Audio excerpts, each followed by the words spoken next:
تو لکھا ہے کہ جناب یعقوب جو ہیں وہ اپنے آپ کو سنبھال کر، اپنے آپ کو سیٹ کر کر اپنے بستر پر بیٹھ گئے، اور جناب یعقوب نے جناب یوسف سے کہا، انہوں نے کہا کہ جب میں لوز میں تھا تو خدائے قادر مطلق مجھ پر ظاہر ہوا اور انہوں نے مجھے کہا کہ میں تجھے برکت دوں گا، میں تیرے ساتھ رہوں گا اور تجھ سے قوموں کا ایک جتھا پیدا ہوگا، اور یہ سب زمین میں تیری اولاد کو دوں گا، اور یہ سارا ملک اور ملک کنعان کے سارے علاقے تیری اولاد کے ہوں گے، اور تو برومند ہوگا، اور قومیں تجھ سے اور تیری اولاد سے برکت پائیں گی۔ اور جناب یعقوب نے کہا کہ میرے آنے سے پہلے جو 2 بیٹے تم سے پیدا ہوئے تھے، یعنی افرایم اور منسے،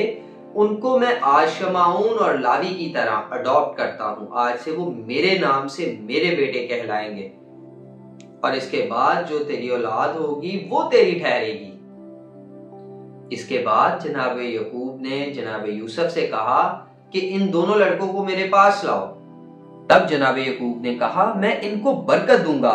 لیکن اسرائیل کی آنکھیں بڑھاپے کے سبب سے دھندلا گئی تھیں اور انہیں دکھائی نہیں دیتا تھا، سو جناب یوسف ان کو نزدیک لے آئے۔ تب جناب یعقوب نے ان کو چوما اور گلے لگایا، اور اسرائیل نے یوسف سے کہا، مجھے تو خیال بھی نہ تھا کہ تیرا منہ دیکھوں گا، لیکن خداوند نے تیری اولاد بھی مجھے دکھائی۔ اور یوسف ان کو اپنے گھٹنوں کے بیچ سے ہٹا کر منہ کے بل زمین تک جھکا، اور یوسف ان دونوں کو لے کر، یعنی افرایم کو اپنے دہنے ہاتھ اور اسرائیل کے بائیں ہاتھ کے مقابل، اور منسے کو اپنے بائیں ہاتھ سے اسرائیل کے دہنے ہاتھ کے مقابل کر کے ان کو اس کے نزدیک لایا، اور اسرائیل نے اپنا دہنا ہاتھ بڑھا کر افرایم کے سر پر جو چھوٹا تھا اور بایاں ہاتھ منسے کے سر پر رکھا۔ اس نے جان بوجھ کر اپنے ہاتھ یوں رکھے کیونکہ پلوٹھے تو منسی ہی تھے۔ اور یعقوب نے جناب یوسف کو برکت دی اور کہا کہ خداوند جس کے سامنے میرے باپ ابراہم اور اسحاق نے اپنا دور پورا کیا، وہ خدا جس نے ساری عمر آج کے دن تک میری پاسبانی کی، اور وہ فرشتے جس نے مجھے سب بلاؤں سے بچایا، ان لڑکوں کو برکت دے،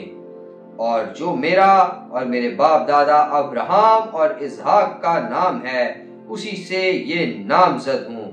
یہ زمین پر نہایت کثرت سے بڑھ جائیں۔ اور یوسف یہ دیکھ کر کہ اس کے باپ نے اپنا داہنا ہاتھ افرایم کے سر پر رکھا نہ خوش ہوا، اس نے اپنے باپ کا ہاتھ تھام لیا تاکہ اسے افرایم کے سر پر سے ہٹا کر منسی کے سر پر رکھے۔ اور یوسف نے اپنے باپ سے کہا کہ اے میرے باپ ایسا نہ کر، کیونکہ یہ پلوٹھا یہ ہے، اپنا داہنا ہاتھ اس کے سر پر رکھ۔ اس کے باپ نے نہ مانا اور کہا، اے میرے بیٹے مجھے خوب معلوم ہے، اس لیے اس سے بھی ایک گروہ پیدا ہوگی اور یہ بھی بزرگ ہوگا، اور اس کا چھوٹا بھائی اس سے بہت بڑا ہوگا، اور اس کی نسل سے بہت سی قومیں نکلیں گی۔ اور اس نے ان کو اس دن برکت بخشی اور کہا کہ اسرائیل تیرا نام لے لے کر یوں دعا کیا کریں گے کہ خداوند تجھ کو افرایم اور منسے کی مانند اقبال مند کرے۔ سو اس نے افرایم کو منسے پر فضیلت دی۔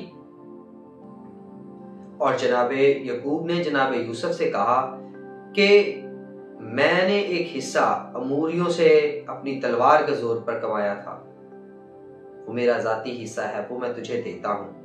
اور اس کے بعد جناب یعقوب کو یہ جب معلوم ہوا کہ اب میرے مرنے کے دن قریب ہیں، تو انہوں نے اپنے سب بیٹوں کو بلایا، یعنی کہ اپنے 12 کے 12 بیٹوں کو بلایا اور ان کو اپنے پاس جمع کیا تاکہ ان کو وہ برکت دے سکیں۔ اور انہوں نے جناب روبن سے لے کر بنیامین تک ترتیب سے باری باری سب کو بلایا اور سب کو قابلیت کے حساب سے برکت دی۔ انہوں نے اپنے بیٹوں کو کہا کہ یہ برکتیں نہیں ہیں بلکہ یہ پروفیسیز ہیں، اور ریبائز یہ کہتے ہیں کہ یہ 12 برکتیں دراصل بنی اسرائیل کے 12 قبیلوں کے ساتھ خداوند باری تعالیٰ کے 12 عہد ہیں، 12 کویننٹ ہیں۔ اور جناب اسرائیل نے اپنے سب سے بڑے بیٹے روبن کو بلایا اور کہا، اے روبن، تو میرا پہلوٹا ہے، یعنی میری شاہ زوری کا پہلا پھل ہے، تو میرے روب اور میری قوت کا نشان ہے، مگر تو پانی کی طرح بے ثبات ہے، اس لیے تو فضیلت نہیں پائے گا، کیونکہ تو اپنے باپ کے بستر پر چڑھا اور تو نے اس کو نجس کیا، اس لیے تجھے فضیلت نہیں ملے گی۔ دوستو، جناب روبن کی طبیعت ایسی تھی کہ وہ اکثر و بیشتر اپنے بھائیوں کے ساتھ ان کی ہاں میں ہاں ملا دیتے تھے۔ جیسے ایک پانی کو اگر آپ گلاس میں ڈالیں تو وہ بالکل گلاس کی شکل لے لیتا ہے، اگر اس کو آپ جگ میں ڈالتے ہیں تو جگ کی شکل اختیار کر لیتا ہے، اگر اس کو کسی بڑے برتن میں ڈالتے ہیں تو بالکل ویسی ہی شیپ اختیار کر لیتا ہے، جو کہ ایک لیڈرشپ کرنے کے لیے ایک اچھی کوالٹی نہیں ہے۔ لیڈر ہمیشہ سب کو اپنے پیچھے ڈرائیو کرواتا ہے، نہ کہ سب کے ساتھ مل کر جو ہے خود ان کی طرح ہو جاتا ہے۔ اس لیے جناب یعقوب نے روبن کو لیڈرشپ نہیں دی، بلکہ ان کو یہ کہا کہ تو پانی کی طرح بے ثبات ہے، بے شک تو میری شاہ زوری کا پھل ہے، پر تو فضیلت نہیں پائے گا۔ اور جناب روبن نے اپنے باپ کا بستر جو تھا وہ ناجس کیا، اس وجہ سے بھی وہ اپنے پلوٹے ہونے کا حق کھو چکے تھے۔ اب یہ برکت کسی اور کو ملنے والی تھی۔ آئیے آگے دیکھتے ہیں یہ کس کو ملتی ہے۔ اور جناب یعقوب نے روبن سے چھوٹے شمعون اور ان سے چھوٹے لاوی کے بارے میں کہا کہ شمعون اور لاوی تو ظلم کے ہتھیار ہیں، وہ ظلم کی تلوار ہیں، اے میری جان ان کے مشورے میں شریک نہ ہو، کیونکہ دوستو دینا کے معاملے میں سکم کے پورے علاقے کو تباہ کرنے والے یہ صرف 2 ہی بھائی تھے۔ ان 2 نے جا کر پورے علاقے کو نہ صرف تہس نہس کیا بلکہ قتل و غارت کی اور اپنی تلواروں سے پورے علاقے کو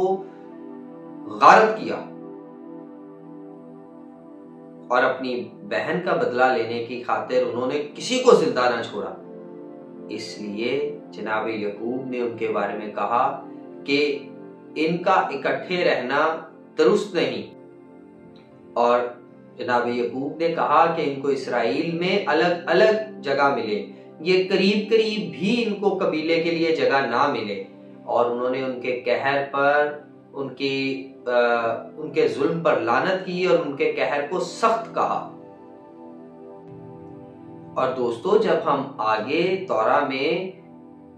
ملک کنعان میں بنی اسرائیل کو جو زمین الاٹ کی گئی خداوند باری تعالیٰ کی طرف سے، اس کی ڈویژن دیکھتے ہیں تو ہمیں پتہ چلتا ہے کہ جناب شمعون کو اور لاوی کو 2 ڈیفرنٹ ایریاز میں دور دور جو تھی وہ جگہ ملی۔ تو یہ دراصل پروفیسیز ہیں جو آنے والے وقت میں پوری ہونے کو تھی۔ ایک چیز یہاں یاد رکھیے گا کہ جناب یعقوب نے اپنے بیٹوں پر لعنت نہیں کی، بلکہ جناب شمعون اور لاوی کے غصے پر لعنت کی ہے، کیونکہ ان کا غصہ بہت تند تھا، ان کو بہت زیادہ غصہ آ جاتا تھا، بہت زیادہ ہائپر ہو جاتے تھے وہ۔ اور جناب یہودا کو کہا کہ یہودا، تیرے بھائی تیری مدد کریں گے اور تیرے بھائی تیرے آگے سرنگوں ہوں گے۔ اور انہوں نے جناب یہودا کو شیر ببر کہا اور کہا کہ تیرا ہاتھ تیرے بھائیوں کی گردن پر ہوگا۔ اور یہودا کے بارے میں جناب یعقوب نے کہا کہ وہ شیر ببر بلکہ شیرنی کی طرح دبک کر بیٹھ گیا، اور کون ہے جو اس کو چھیڑے؟ اور انہوں نے کہا کہ سلطنت کبھی یہودا سے چھوٹے گی نہیں، اور نہ یہودا کی نسل سے حکومت کا عصا ختم ہوگا جب تک کہ شلو نہ آ جائے۔ اور قومیں یہودا کے متی ہوں گی، اور وہ اپنا گدھا انگور کے ساتھ اور اپنی گدھی کا بچہ اعلیٰ درجے کے انگوروں کے ساتھ باندھے گا، اور وہ میں پیے گا اور دودھ کے سبب اس کے دانت سفید رہیں گے۔ تو دوستو، یہاں پر جناب یہودا کو جو برکت مل رہی ہے، یعنی کہ جو عہد جناب یہودا سے کیا جا رہا ہے خداوند کی طرف سے، اور جو